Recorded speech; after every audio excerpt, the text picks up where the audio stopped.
তবে একজনকে নিয়ে প্রশংসা করতেই হয়, তিনি সাইফ হাসান, বাংলাদেশের সাইফ হাসান।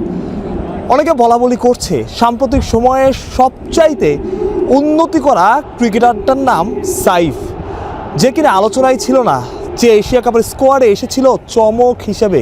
কেউ তাকে গোনায় ধরেনি বলতেই হচ্ছে, কারণ কেউই সাইফ হাসানকে বোধহয় হিসেবের মধ্যে আনেননি। সেই সাইফ দেখালেন তার সামর্থ্য, সাইফ প্রমাণ করলেন তার সামর্থ্য। তিনি যে ফ্লুক নয়, ছোট দলের সাথে খেলেন তেমনটা না। ভারতের বিপক্ষে তার ছয়গুলো দেখেছেন, কি দুর্দান্ত ইনিংস। বাংলাদেশের কোনো ব্যাটার কবজির জোরে এত বড় ছয় মারতে পারে। ভারতীয় সাংবাদিকটা অবাক হচ্ছিলেন, এই ছেলেটা কোথা থেকে এসেছে। এই ছেলেটা বাংলাদেশেরই।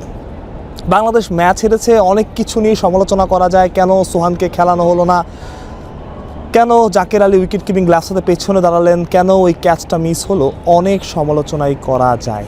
তবে দিন শেষে সাইফ হাসানের প্রশংসা আপনাকে করতেই হবে। সাইফ কি আইপিএলের টিকিটটা কেটে ফেললেন? অনেকে এই কথাটা বলছে, কারণ ভারতের সাথে ভালো খেলা মানে আইপিএলের সুযোগ হয়ে যাওয়া, এমনটা বিশ্বাস করেন অনেকে বিশ্বাস করেন অ্যাডিলেডে লিটন দাসের ওই ইনিংসটার পরেই লিটন দাসকে ডেকেছিল KKR। সাইফও কি আইপিএলে ডাক পাচ্ছেন?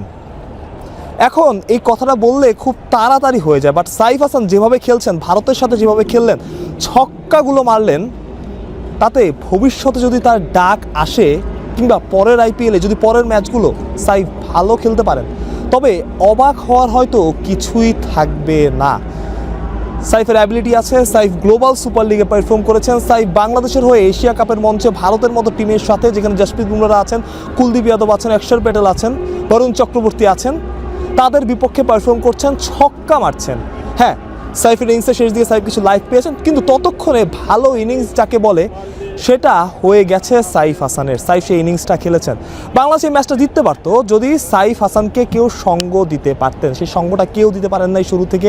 সবাই স্ট্রাগল করেছেন, এবং ভালো বোলারের এগেনস্টে বাংলাদেশ দল যে স্ট্রাগল করে, বাংলাদেশের ব্যাটাররা যে স্ট্রাগল করে, বাংলাদেশের ব্যাটারদের যে এখনও অনেক কিছু শেখার আছে, সেটা আজকের ম্যাচ।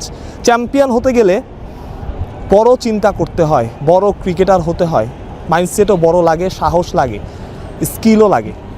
সেটার যে ঘাটতি আছে সেটা আজকের ম্যাচে পরিষ্কার, অন্তত ভারতের ম্যাচে। এক সাইফ ছাড়া কারো ব্যাটেই সেই ইন্টেন্ট ছিল সবার ব্যাটে, একটা পজিটিভ সাইন আমি বলি এই ম্যাচের।